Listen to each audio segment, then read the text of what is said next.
यस्सु का पानी पर चलना। मुकद्दस मत्ती की अंजील उसका 14 बाब 22 ता 36 आयात तक। और उसने फौरन शिगिर्दों को मजबूर किया कि कश्ती की तरफ जाओ और मुझसे पहले पार चलो, जब तक कि मैं हजूम को रुखसत करूं।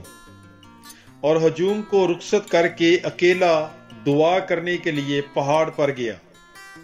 और जब रात हुई तो वहां अकेला रहा, मगर कश्ती उस वक्त खुशकी से कई गलवा के फासले पर थी और लहरों से डगमगा रही थी, क्योंकि हवा मुखालिफ थी। और रात के चौथे पहर वो झील पर चलता हुआ उनके पास आया।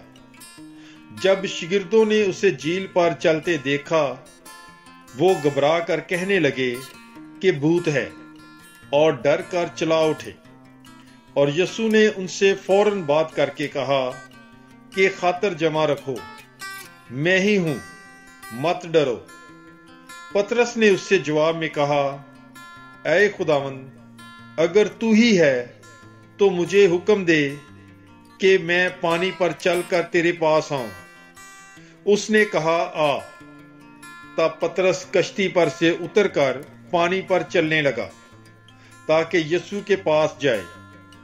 मगर जब देखा कि हवा तेज है तो डर गया, और जब डूबने लगा तो चलाकर कहा, ऐ खुदावंद, मुझे बचा। तब यस्सु ने फौरन हाथ बढ़ाकर उसे पकड़ लिया और उससे कहा कि ऐ कमतकाद, तूने क्यों शक किया? और जो ही वो कश्ती पर चढ़ आए तो हवा फौरन थम गई। और जो कश्ती पर थे उन्होंने उसे सजदा करके कहा कि दर हकीकत तू खुदा का बेटा है। और वो पार उतरकर जनासरत के मुल्क में पहुंचे, और वहां के लोगों ने उसे पहचान कर तमाम गिरदो नवा में खबर भेजी, और सब बीमारों को उसके पास लाए, और उसकी मिन्नत की कि फकत उसकी पोशाक का दामन ही छू लें। और जितनों ने छुआ उन्होंने शिफा पाई।